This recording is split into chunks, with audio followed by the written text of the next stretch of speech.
le Bernica. Perdu sur la montagne, entre deux parois hautes, il est un lieu sauvage, au rêve hospitalier, qui, dès le premier jour, n'a connu que peu d'hôtes. Le bruit n'y monte pas de la mer sur les côtes, ni la rumeur de l'homme. On y peut oublier. La liane y suspend dans l'air ses belles cloches, où les frelons, gorgés de miel, dorment blottis. Un rideau d'aloès en défend les approches, et l'eau vive qui germe aux fissures des roches y fait teinter l'écho de son clair cliquetis.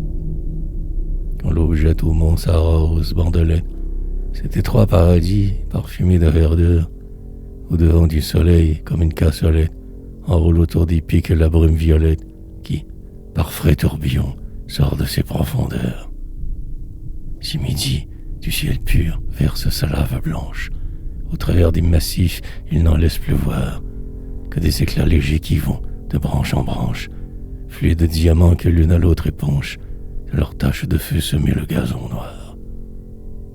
Parfois, hors du fourré, les oreilles ouvertes, l'œil au guet, le col droit et la rosée au flanc, un cabri voyageur en quelques bons alertes vient boire aux cavités pleines de feuilles vertes, les quatre pieds posés sur un caillou tremblant. Tout un essaim d'oiseaux fourmis vole et rôde, de l'arbre au roc moussu et des herbes aux fleurs.